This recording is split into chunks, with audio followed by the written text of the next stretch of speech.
listeners, to another deep dive. Great to be here. Today, we're pulling back the curtain on a truly fascinating, really deeply human story from the early days of the Cold War. We're going to dive deep into the lives and, well, the extraordinary actions of two operatives. Their legend kind of precedes them within the intelligence community, even if, their names aren't in every history book. Not at all. Very shadowy figures. We're talking about Joseph Romano and Dominic Morelli, better known by their internal alias, the Coffin brothers. That's right. You've asked us to uncover everything about these two. How they got involved in the Cold War, their training, their missions, and the pretty shocking intelligence they uncovered. And it is shocking. And trust us, this deep dive is packed with surprising facts and some profound aha moments. It's a narrative that takes us from the quiet, sort of bureaucratic streets of Washington, D.C., all the way to the clandestine, battle-scarred alleys of post-war Berlin. It's quite the journey. It's a story revealing the brutal realities of a global conflict fought not with armies, on open fields, but really in the shadows. Espionage, sabotage, and frankly, the grim calculus of human survival. Right. We'll follow their path from this unexpected, almost accidental recruitment to harrowing, deeply personal missions. We'll discover not just what they did, but why their actions were so crucial in shaping those unseen front lines of the Cold War. And even exposing threats right at the heart of American power, which is just why. Absolutely. It gets very close to home. We've got a stack of top-secret documents here, declassified field reports, even internal memos that paint a vivid and often chilling picture of their involvement in some of the most critical and, brutal operations of the time. The files are pretty raw. So let's unpack this and get right into it. Let's do it. So, before they were Cold War legends, before they were even, like, a whisper in Langley's most secure offices, who exactly were Joseph Romano and Dominic Morelli? Right. It turns out their story starts, far from the front lines of espionage, doesn't it? Somewhere you might not expect. That's exactly right. Joseph Joey Romano and Dominic Dino Morelli, they were originally operating under the rather evocative alias of the Coffin brothers detective agents. Catchy name. Isn't it? They were known for their independent work, like private investigators, but with this reputation for tackling cases that others wouldn't touch. Things that were maybe a bit too messy, a bit too dangerous. The difficult stuff. Exactly. What's truly fascinating here is how they first caught the attention of the federal government. It wasn't through some, pre-planned recruitment scheme or anything like that. No Ivy League taps or anything? No. It was through a very practical, on-the-ground discovery right in the nation's capital. It was late March 1950. Romano and Morelli uncovered a covert Soviet operation happening right under everyone's noses in Washington, D.C. Oh. And this wasn't some minor local issue they stumbled upon. It was a sophisticated infiltration effort. Highly alarming in its scope and its target. And the target wasn't just any local agency, was it? This is the kicker. No, it was none other than the Metropolitan Police Department. The D.C. Police. Unbelievable. Think about what that means. A nascent Cold War just getting started, really. It's not just spies stealing secrets from, say, the Pentagon. It's a fundamental undermining of trust and governance within the Capitol itself. It hits different, doesn't it? It's about control, local control. Precisely. It wasn't just espionage. It was an attempt to rot the system from within. A far more insidious threat in many ways than a conventional military one. So what exactly did they find? And how did these two private eyes manage it? Well, they didn't just, suspect something was amiss. They identified two actual deeply embedded NKVD agents. NKVD, so precursor to the KGB. The real deal. The real deal. Operating with forged U.S. identities, deeply entrenched within local law enforcement structures, and they didn't just report suspicions, they gathered hard, actionable evidence. Like what kind of evidence? We're talking wire recordings, meticulously forged paperwork, even encoded communications they somehow intercepted or acquired. This was not amateur hour. Definitely not. And critically, and this really highlights their unique character, their initiative, they handed all this evidence over to the Washington field office. Yep. Unasked. Just walked in? Pretty much. This proactive, unsolicited delivery of top-tier intelligence led to some significant breakthroughs. The feds apprehended those NKVD agents. Wow. They swiftly disrupted a pervasive Soviet-linked bribery network that had clearly been operating for some time reaching into the police force. And they recovered highly sensitive municipal blueprints. Blueprints? For Well, what? not just any blueprints. They were specifically meant for sabotaging emergency communications hubs. Oh my god, so communications in a crisis. Exactly. That tells you the scale and the intent of the threat they averted. This was serious. Okay, here's where it gets really interesting for me. Their skill sets. Because this wasn't just luck, right? Or a lucky break for the feds. Not at all. This was pure, raw, almost unbelievable talent, and a perfectly complementary partnership. A private detective agency stumbles upon and dismantles a Soviet spy ring with that much precision. That takes a very specific and exceedingly rare combination of abilities. It really does. Let's break them down. Yeah. Take Joey Romano. Just 22 years old at the time. 22. Yeah. His profile describes him as having an analytical mind with an exceptional aptitude for code breaking, surveillance countermeasures, and psychological profiling. Wow, all the key espionage skills. Pretty much. He was apparently incredibly calm under pressure, almost preternaturally so, could predict opponents' moves with near clinical accuracy. Okay. And this wasn't just natural aptitude, though he clearly had that. He was self-taught in cryptology. Self-taught. In the 1950s. That's impressive. Incredibly impressive. Cryptology is, the science of secure communication, code making, code breaking, a highly specialized, difficult field, especially back then without the computers we have now. Right. Manual work, brain work. Pure brain work. He was also fluent in both Russian and German, and get this little detail from his file. He even briefly studied at City College before getting expelled for unsanctioned access to classified university records. No way. So he was already bending the rules. Yeah. A proto-hacker, almost. Exactly. That detail tells you everything you need to know about his drive and, let's say, his willingness to operate outside normal channels to get information. He was already running his own covert ops before the CIA even knew his name. Okay, so Joey's the brains, the analyst, the code breaker. What about Dino? Then there's Dino Morelli, 23 years old, the physically formidable counterpart. Okay. He was a former dock worker, a prize fighter. That background clearly shaped his operational style. You can picture it. Tough guy. Yeah, but more than just tough. The files say he was highly resourceful in close-quarter situations and had an innate ability to read environments and people with street-level precision. Street smarts. Instincts. Exactly. While his formal education was limited, his tactical instincts were described as significant. He was the brawn, yes, but also the eyes and ears on the street. Sensing danger, sensing opportunity in ways formal training just couldn't teach. So together. Wow. Together, they were this incredible, almost paradoxical force. One brilliant, quiet, analytical. The other raw, physical, intuitively street smart. An amazing combination. And it was precisely this unique, almost organic combination that the FBI recognized as invaluable. The FBI noticed this. Oh yeah. The FBI's recommendation memo, dated August 3, 1950, wasn't just some casual note. It was a compelling argument for recruitment. What does it say? It highlighted their ability to operate undetected, which, as you can imagine, is paramount in clandestine work. Number one requirement, basically. Right. It praised their capacity to seamlessly apply both intellectual and physical methods effectively, blending the two in ways formal agency training couldn't easily replicate. Critically, it noted their skill at navigating bureaucratic resistance. The red tape. Always a challenge. Often as challenging as facing the enemy in the field, right? And they could do it without compromising their objective. The memo explicitly stated they demonstrated high resilience, low susceptibility to compromise, and adaptable behavior under duress. These are not qualities you can just teach in a classroom. Not easily, no. They're inherent, forged through experience, like the kind they clearly already had. So an analytical mind combined with street-level instincts.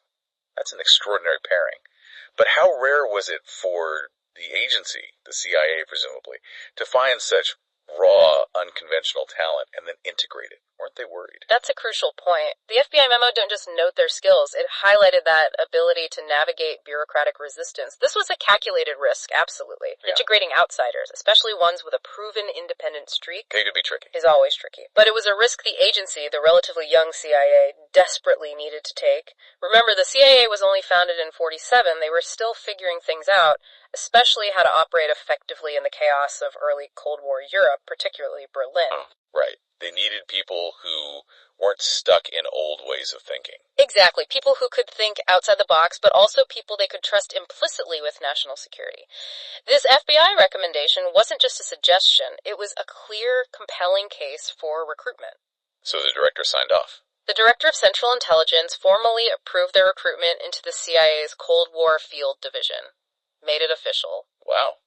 Just like that. Well, just like that, involved immediately sealing their existing records, scrubbing their past, essentially, and reissuing new aliases. Ah, the aliases. Joseph Romano became Julian Rayner, and Dominic Morelli was rebranded as Vincent Kessler. Julian Rayner and Vincent Kessler. Sure. Less memorable than Coffin Brothers. Purposefully so, I imagine. This was the moment they officially entered the Cold War.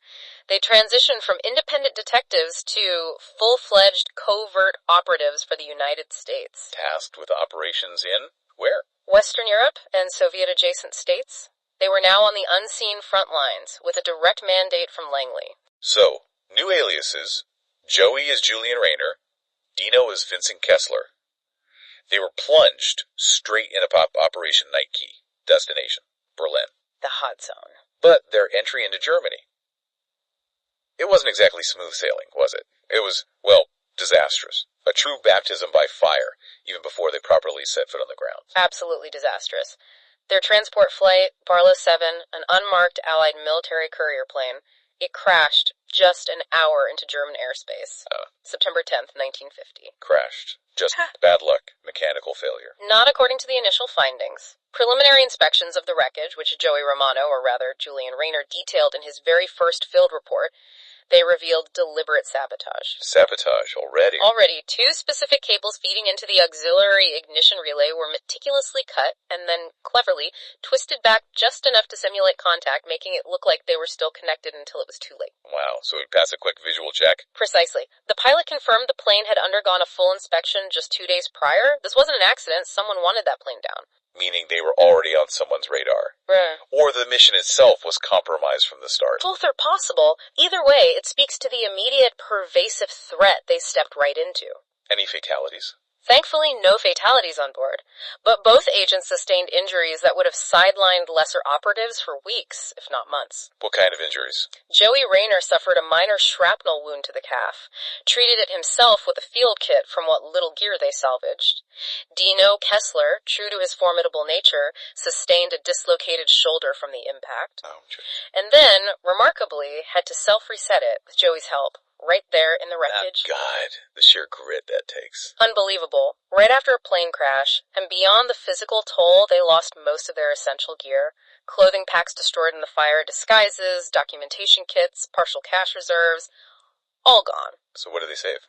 Anything. But they managed to save only their backup IDs, slightly water-damaged their sidearms, and a single concealed cipher key, which miraculously survived intact. A cipher key. Crucial. Yeah, absolutely crucial. But basically, they were down to almost nothing.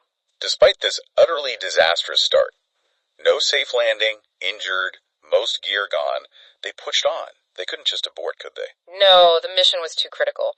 They proceeded on foot initially, found a tram somehow, and made their way to Kreuzberg, the American-administered zone in Berlin. That immediate resilience. Yeah.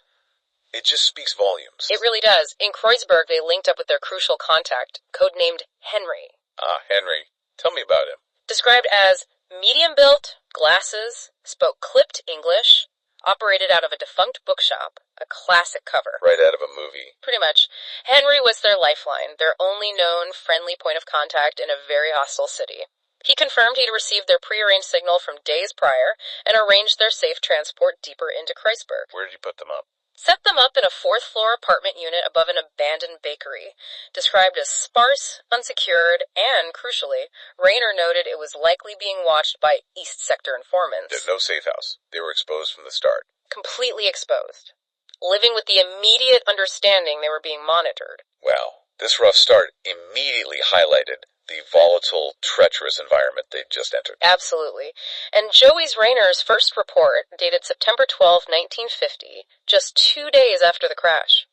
It already noted with this almost chilling prescience that something is stirring in the East Sector. Radio chatter has tripled in the last 48 hours. Radio chatter tripled. That's specific. What does that imply? It implies significant, probably encrypted, high-level communications, suggests a major operational shift on the Soviet side or some kind of alert status. It wasn't just casual observation, it was an immediate assessment of an escalating threat. And they were already taking precautions. Injured and all. Oh yeah, they were already setting up counter-surveillance grids around their precarious apartment, knowing full well it was likely being watched, not wasting a single moment, despite their injuries and the loss of their supplies. Shows that operational mindset kicking in immediately. Complete immersion into the dangers of Cold War Berlin. From the second they, crawled out of the wreckage, they understood survival depended on being constantly vigilant, proactive, and trusting basically no one except Henry. So the Coffin brothers, now Rainer and Kessler, quickly settled into this grim reality of Cold War Berlin. No choice, really. And by mid-September, just a week or so after that harrowing arrival, they were already digging up disturbing new intelligence. They didn't miss a beat, did they? No, they just adapted and got to work. Their street-level intelligence, gathered by September 19th, painted a significant and alarming picture. Their sources, likely developed rapidly through Henry and Dino's street smarts, pointed to the possible existence of a North Korean paramilitary training facility operating deep inside Soviet-occupied East Berlin. North Korea. In East Berlin. Exactly. Specifically in the Marzahn district. This wasn't just a rumor, it was seen as a credible development with serious implications. What were the details? Informants spoke of unusual troop movements near old industrial parks. And, chillingly, foreign Asian faces in Soviet uniforms seen at a closed meat processing plant. A plant shut down since '48. Okay, that's weird. Very weird. One East Berlin contact, codenamed Strix, claimed these operatives were being trained for urban sabotage and infiltration, likely with direct Soviet coordination. So Soviets training North Koreans in Germany. For sabotage. Correct. This wasn't just about local skirmishes. This was viewed as a high threat. It signaled potential wider Korean Cold War involvement in European theater. A clear and alarming expansion of the conflict. That's huge intelligence, connecting the Korean War directly to Berlin operations. Critical intelligence for the Allied forces, absolutely, showed the Soviets were leveraging their influence in conflicts far beyond their immediate borders. And the volatility wasn't just limited to East Berlin, right? West Berlin, supposedly the Allied safe haven, wasn't exactly safe either. Not at all. The lines were incredibly porous and dangerous. No one was truly safe. On September 17th, just 2 days before that report on the North Korean facility came in, Dino, Kessler, was ambushed. Ambushed? Doing what? He was in the Muckenstrasse tram yard, tailing a suspected courier, and this wasn't some random street crime or an isolated mugging. No. What was it linked to? It was directly linked to a terrifying forced labor pipeline. Forced labor, like kidnapping people. Exactly. Designed to funnel West Berlin civilians, often people without strong ties, undocumented, vulnerable into Soviet-run work camps, people were simply disappearing from the streets, snatched in broad daylight or under cover of night. My God. Right there in the American sector, or near it. Happening across West Berlin. A direct, brutal violation of human rights happening right in their operational area. Added a deeply disturbing layer to the Cold War's unseen battles. So what happened to Dino in the ambush? Well, Dino Kessler, true to his profile, his physical prowess, he neutralized all 5 initial abductors with minimal noise. 5 guys. He took them all out. All 5. Demonstrating that incredible efficiency and ability to handle close-quarter situations discreetly. The reports detail his use of silent takedown techniques. No alarm raised. Okay, but that wasn't the end of it. No. During the attempted extraction, presumably getting himself out of there, 5 more Russian assets arrived, clearly backup for the abduction team. 10 guys in total. Against Dino alone. 10 against 1. The entire confrontation, from start to finish, lasted under 3 minutes. 3 minutes. A whirlwind of combat. Okay. Resulted in 10 enemy fatalities. He killed all 10. That's what the report states. 10 enemy fatalities. And the cleanup was equally thorough and ruthless. Involved their contact, Henry, again. What did they do? Bodies incinerated in an abandoned coal facility. All equipment, identifiers meticulously collected. The goal was simple and chillingly effective.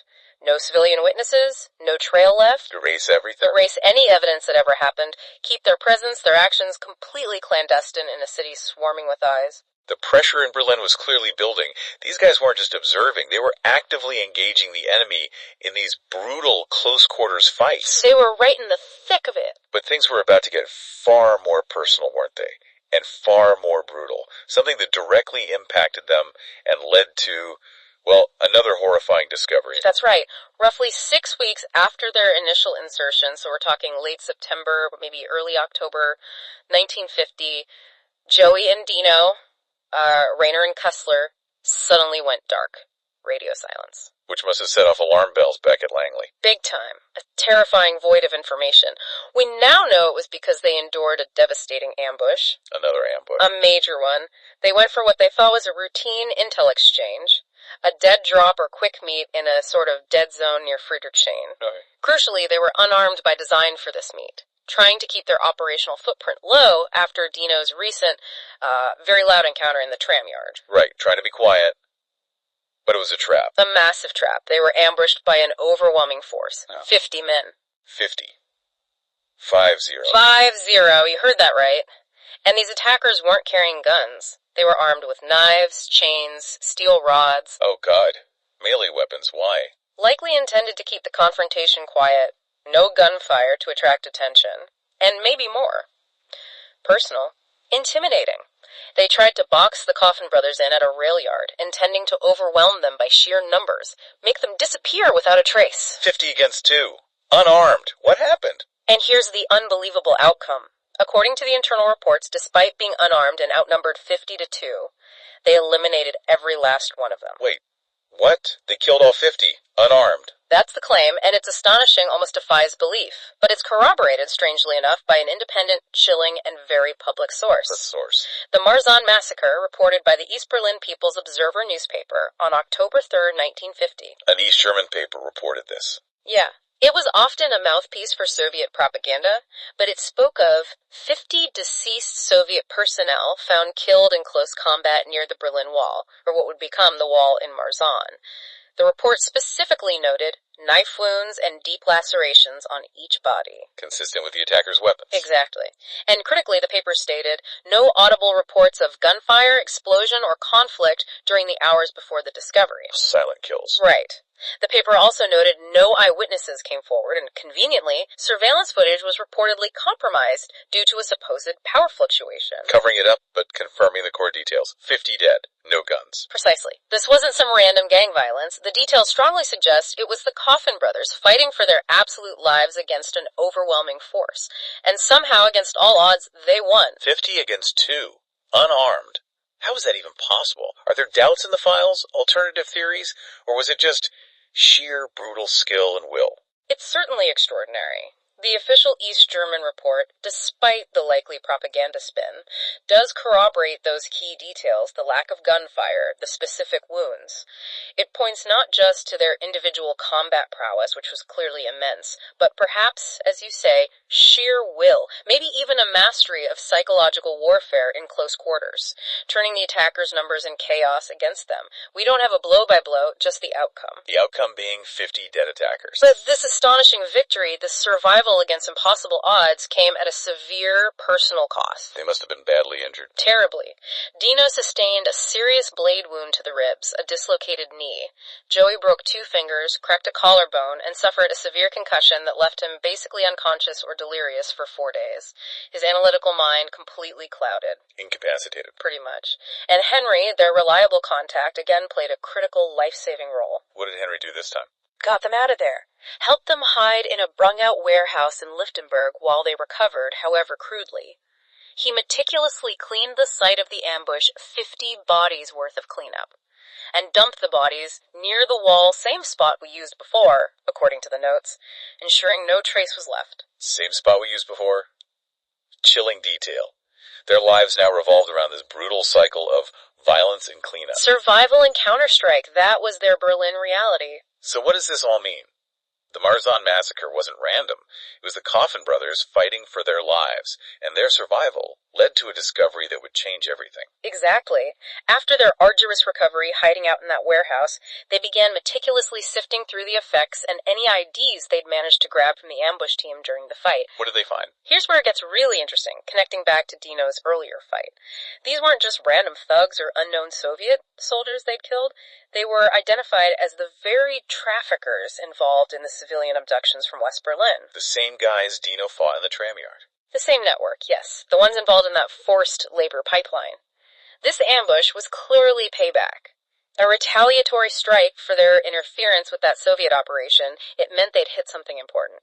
Okay, so it was personal revenge from the traffickers. But did they learn anything else? Critically, yes.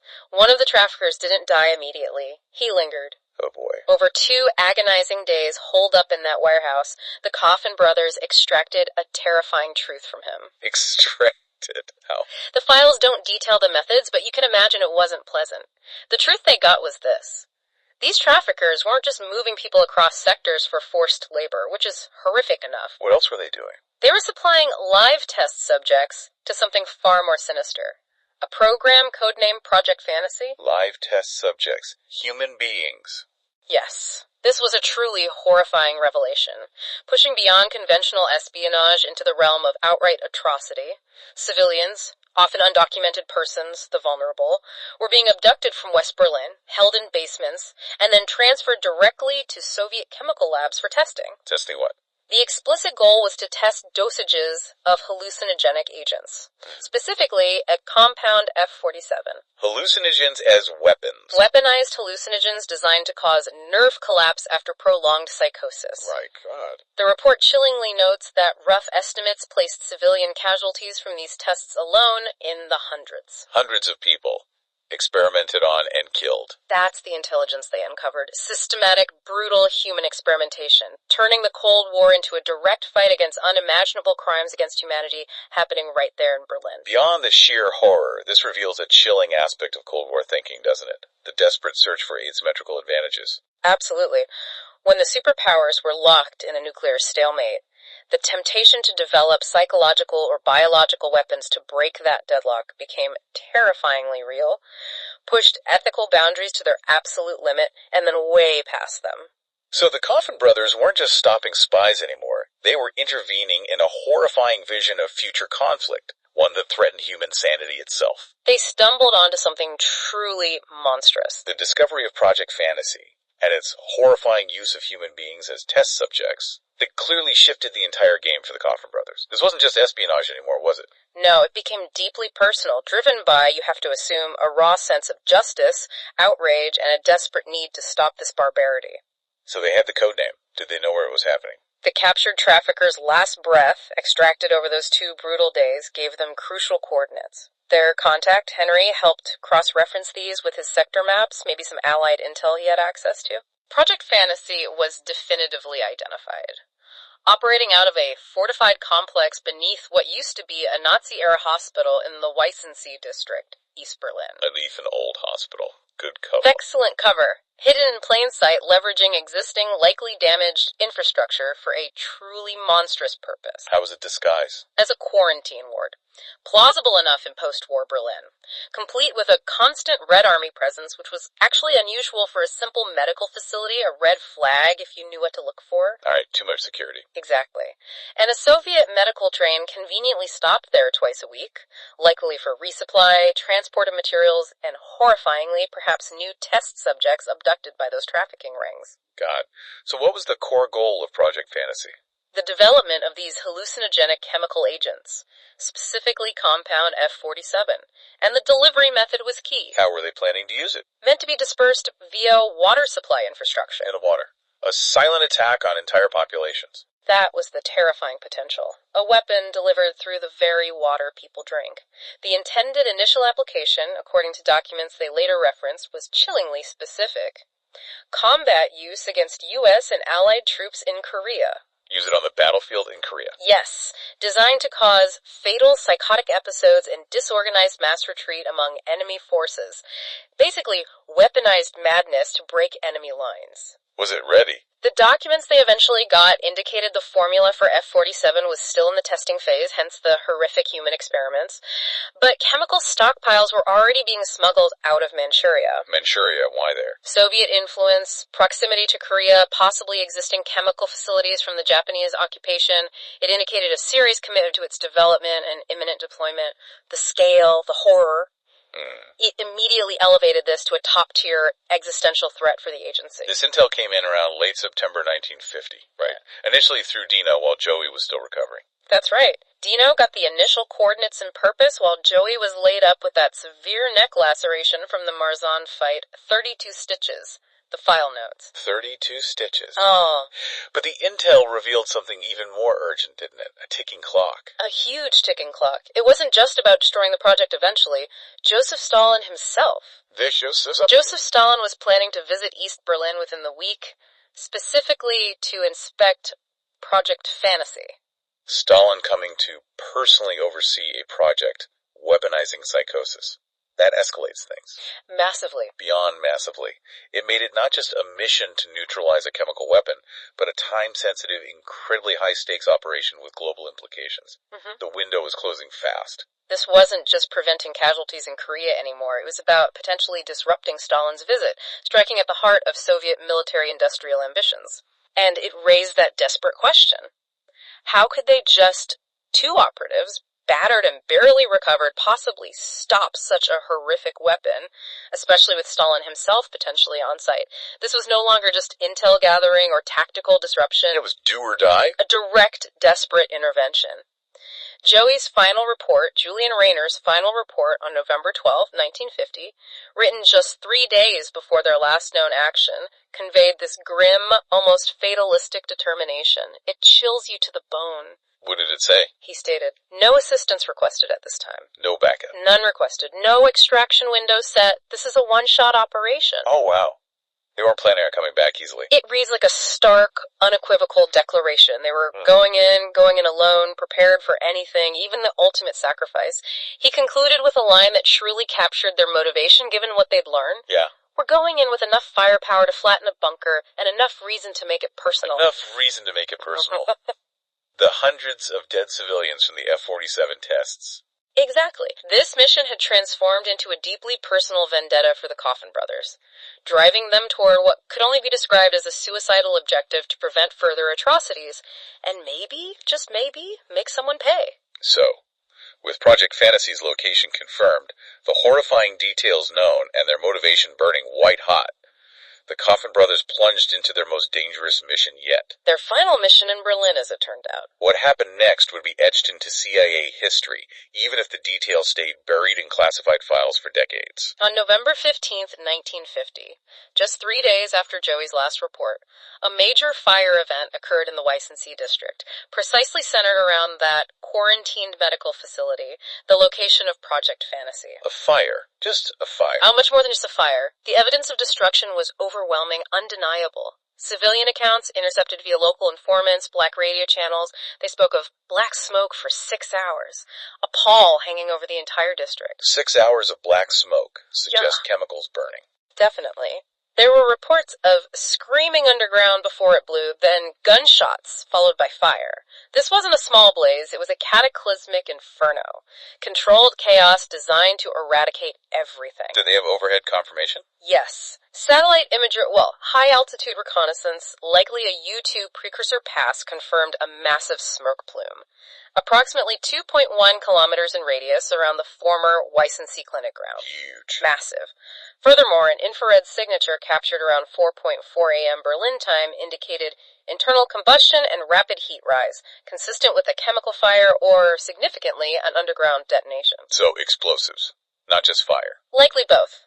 This was not a boiler malfunction, which is what the Soviet authorities later claimed. This is a deliberate, violent act of destruction on an immense scale. And did they get any confirmation from the Soviet side? Intercepts? Crucially, yes. Soviet communications intercepts from their East Berlin command immediately flagged keywords in their encrypted comms. Things like F-47 breach. The chemical agent. Confirmed. Also, containment compromise, foreign incursion. Foreign incursion. That points directly at them. Pretty clearly. And, significantly, the phrase, Director Phantasma neutralized. Director Phantasma, the head of Project Fantasy. Presumably. Neutralizing a project's director sends a powerful message in the intelligence world. It doesn't just destroy infrastructure, it decapitates the program, scatters expertise, leadership, makes reestablishment exponentially harder. So it wasn't just a hit, it was a strategic dismantling. That's how it looks. A dismantling of Soviet biochemical warfare capabilities, at least related to F-47. Based on their prior report, the timing, the scale of the incident. Yeah. The CIA's conclusion must have been immediate. Swift and unanimous. The analytic consensus was, this fire, this destruction, was the direct result of the Coffin brothers' engagement. Their mission to destroy Project Fantasy and prevent its weaponized psychosis from reaching Korea was, unequivocally, a monumental success. A critical victory. preventing a truly horrific weapon from being unleashed, potentially saving countless lives, preventing a terrifying new precedent for warfare. A huge win in the shadows, however. The immediate aftermath of the Weissensee Inferno was shrouded in deep mystery. Because the brothers went silent again, right? Completely silent. And this time, the silence stretched on. The Soviets naturally intensely suppressed all news of the incident, immediately cordoned off civilian access to the area, issued those false statements about a boiler malfunction, state-run newspapers ran filler pieces about local coal shortages, anything to misdirect attention from Weissensee. Classic Soviet playbook. Deny and distract. Textbook. And the silence from the field was deafening. Despite the mission's apparent success, the status of the Coffin brothers remained unknown. For 6 agonizing months. 6 months. What did the CIA do? They initiated silent signal beacon protocols, prearranged emergency signals the brothers might activate if possible, deployed human assets, agents on the ground throughout East Berlin, scouring hospitals, prisons, morgues, trying to pick up any civilian witness chatter, hoping for any trace of Rayner or Kessler. But they found nothing. Nothing. Their last transmission was that grim report on November 12th. Their documented historical resilience was the only thing offering hope back at Langley. They had survived impossible odds before. Exactly. But 6 months is a long time to be missing behind the Iron Curtain, after blowing up a top-secret Soviet facility likely visited by Stalin. The agency was left to wonder if their most effective, yet fiercely independent operatives had finally paid the ultimate price. Their legend grew, but their fate was a complete mystery. For half a year, yeah, just vanished. 6 months passed. 6 months of silence, uncertainty. The CIA wondering if their biggest success had cost them their best, most unconventional assets. A long, tense wait. Then, May 5, 1951. I agree. A moment of, I imagine, immense relief mixed with deep concern. That's a good way to put it. On that date, 2 unidentified men were detained entering the western checkpoint perimeter near Kreuzberg in Tiergarten. They looked rough. It was them. It was them. Immediately recognized as Romano and Morelli, the long-missing Coffin brothers, though the aliases Rayner and Kessler were still officially in use, but they were in severe physical condition. How bad was it? The details paint a stark picture of the brutal ordeal they'd endured, a testament to the hell they'd survived. Joey Romano Rayner bore extensive burn scarring, snaked along his left arm, neck, lower torso. From the inferno at Weissensee. Almost certainly. A visceral reminder. He had also lost significant hearing in his left ear and had limited mobility in his dominant hand. Devastating for a cryptologist whose precision was his forte. Oh man, and Dino. Kessler. Kessler, the physical powerhouse, suffered facial lacerations, broken ribs that had clearly set improperly. Getting no proper medical care for months. Exactly, and a visible shrapnel still embedded in his right leg. He also reported consistent neurological symptoms, suggesting possible ongoing effects from concussions, maybe even exposure to something during the Weissensee operation. Despite all that, were they coherent? Remarkably, yes. Described as mentally coherent, but operating under extreme physical duress and fatigue. Their bodies were shattered, but their minds were intact, and full of information. And what was the first thing they confirmed upon their return? The big question. Immediately confirmed, through verbal debrief and providing field-verified coordinates and details, that Project Fantasy was successfully destroyed back on November 15th, 1950. They detailed how they did it. Yes. Their account detailed wiring explosive charges around the key containment tanks for F-47 and related psychotoxic derivatives. The resulting explosion, they confirmed, collapsed the underground lab and ignited a chain fire that spread to the surface, consuming any remaining infrastructure. And these survivors on the enemy side? They were definitive. No known survivors on the enemy side. This was the proof of their monumental success, achieved at unimaginable personal cost. The agency's greatest fear about F-47 was averted. But the destruction of Project Fantasy wasn't the only thing they brought back from those 6 months off the grid. Not by a long shot. During that agonizing period of silence, they hadn't just been recovering or hiding. They've been busy. Incredibly busy. Leveraging their unique skills, their unconventional methods, they uncovered staggering new intelligence. Intelligence that threatened to shake the very foundations of the U.S. government. What did they find? They claimed to have intercepted Soviet diplomatic and intelligence courier networks, operating out of Warsaw and Leipzig, likely while they were making their way back west. Intercepted Soviet couriers. How? Again, the files are frustratingly light on how, but knowing them? A combination of Joey's analysis and Dino's persuasive abilities, perhaps? Right. Among the confiscated materials, cipher fragments. What did they piece together? They found a coded communique, translated it from the code phrase, "Black coral entered the reservoir." Ominous. What did it say? It revealed deeply unsettling Soviet infiltration efforts within the U.S. executive branch. Inside the U.S. government. How high up? Specifically, it pointed to an operative embedded near or within President Harry Truman's cabinet, possibly involved in foreign policy or defense advisory. Mole in Truman's cabinet. That was the bombshell they dropped. Joey, with his characteristic precision, described this as a rotten wire in the oval switchboard. He advised extreme caution with all internal channels until verification or sanitization could occur. Let's just pause on that. Yeah. A rotten wire in the oval switchboard. The sheer panic this intel must have caused at Langley. Unimaginable. Every strategic decision, every foreign policy move, every sensitive piece of information shared at the absolute highest level, potentially compromised. Exactly. This wasn't just a leak. It was a potential direct pipeline into the American strategic mind, potentially shaping the entire trajectory of the Cold War from within. The paranoia, the who can you trust question must have ripped through the agency. So what was the immediate recommendation? Reflecting the absolute gravity. Immediately activate internal loyalty review under deep scrub protocols and keep circle tight. Basically, lock everything down and start investigating your own leadership. An intelligence bombshell of the highest order. Who was this cabinet-level infiltrator? What damage might they have already done? The implications are just staggering. Catastrophic potential, compromising operations, assets, policy, and if that wasn't enough to digest... There was more. After dropping the mole bombshell. Oh, yes. The Coffin brothers also revealed contact with an entirely new, enigmatic group, adding yet another layer of complexity to this treacherous world. Woo. They made first contact, during their time off-grid, with an unidentified clandestine group calling itself the Sigimuri. The Sigimuri. Never heard of them. Neither had the agency, it seems. Little was known except a few key, intriguing details. They were explicitly non-state aligned. Not working for East or West. A third party. Apparently. Operating across fractured European networks, suggesting a widespread but decentralized presence. And their specialization was particularly interesting. What do they specialize in? Erasure, extraction, and ideological disruption. Erasure. Like making people disappear. Yeah. Extraction. Getting people out. Yeah. Ideological disruption. That sounds potent. Potent and potentially very dangerous, or very useful, depending on their motives. Their symbol was described as an inverted pine tree over a spiral sun. Very cryptic. How did they communicate? Only through analog-only methods. No radio, no wires, making them incredibly difficult to track or intercept.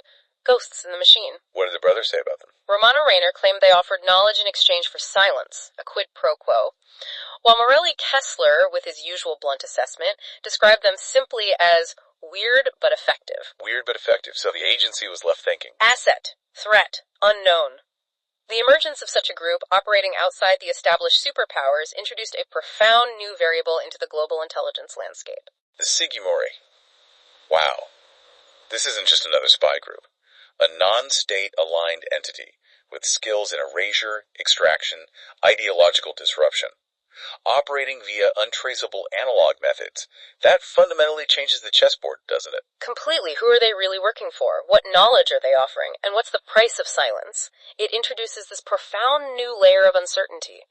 Potential threat, maybe even an unexpected ally. Who knows? Sounds like the Coffin brothers stumbled into a whole new level of the Shadow War while they were missing. You're exactly right. And with that explosive intelligence, a confirmed mole in the cabinet, this mysterious Sigimuri group, plus the Coffin brothers themselves being in such dire physical shape, Langley's response was swift and absolute. No time for deliberation. Immediate action required. Just one day after Kessler's initial report detailed their return and all this new intel, May 9, 1951, a rapid recall order was issued for both operatives. Category A. Highest priority. Highest level of recall. Emphasizing extreme urgency. This wasn't a suggestion, it was an unequivocal command. Get them back, now. What were the specifics of the order? Clear and non-negotiable. Cease all active operations immediately. Prepare for secure transport to Rhine Main Air Base under escort. From there, board a private diplomatic aircraft. Alias manifest. Reinhardt Group engineering delegates. Disguised as engineers. Keep it discreet. very discreet passage back to the States. They had to arrive stateside within a strict 96 hours of receiving the order. 4 days max. They wanted them back fast. Where were they taking them? Ultimate destination. Site C7, Undisclosed Medical and Intelligence Facility, Montana Sector. Montana. A black site. Sounds like it. Top secret location designed for exactly this kind of sensitive handling. Ensure the recovery, ensure the complete isolation and control of the intelligence they carried. So, once stateside, the priority wasn't just debriefing, but also extensive care for what they'd been through. Absolutely. The order specified intensive medical rehabilitation and reconstructive care for those severe injuries, plus thorough neurological and psychological evaluation after everything they'd endured, the ambush, Project Fantasy, the months on the run. Then the debriefing. Only then would they proceed to a Tier 1 debriefing protocol, involving closed-door reviews with the highest echelons. Counterintelligence, the Office of Scientific Intelligence, even the White House liaison. The White House liaison. Because of the cabinet mole intel. Almost certainly. This indicated the extreme importance attached to their information, requiring the most secure, comprehensive debriefing possible. And the orders had restrictions on their future actions. Unequivocally stern. No detours, no independent objectives, and, critically, not to engage the Sigimuri further until cleared by directorate review. Langley wanted total control now, especially over this Sigimuri connection. Total control. The days of the Coffin brothers operating as this autonomous, almost rogue unit were over. The agency needed to control and process the immense, dangerous intelligence they'd delivered. The directive ended with a definitive, stark statement that sums it all up. They've done their part. Now we take it from here. Wow. Now we take it from here. The end of an era for them. Marked a clear shift. They were being brought fully into the fold, perhaps whether they liked it or not. So the Coffin brothers' story. From that unexpected recruitment after exposing the DC spy ring, through the brutal Berlin missions, the plane crash, the North Korean facility intel, the civilian abductions, the absolutely insane Marzahn massacre uncovering the horror of Project Fantasy, and then their astounding return with intel on a cabinet mole and the mysterious Sigimuri. It's just an incredible testament to the unseen, unbelievably dangerous battles of the early Cold War. It really is. Reads like a spy thriller, but it was horrifyingly real, fought by two men who just defined resilience. It absolutely highlights the immense physical and mental toll on covert operatives, doesn't it? Pushing them beyond normal endurance, often outside established protocols. Definitely. And it showcases the sheer audacity and, frankly, the brutality of Soviet ambitions back then, willing to use chemical weapons, human experimentation on an unimaginable scale. And it reveals that murky, evolving world of non-state actors like the Sigimuri, adding layers of complexity to a conflict often just framed as East versus West. Exactly. Their whole journey raises these fundamental questions about loyalty, the extreme price of information, and that silent, ongoing struggle to protect national security from threats both seen and unseen. Their actions had direct, profound impacts, even if they remain in the deepest shadows. What an incredible story, stretching from DC sidewalks to Berlin ruins, to the highest levels of the U.S. government. A truly profound, deep dive into an unforgettable chapter of covert history. Indeed. The Coffin brothers' actions, they didn't just neutralize a horrific chemical weapon program, they also exposed this truly chilling threat right at the heart of American power. And then they stumble upon this mysterious new player on the global stage.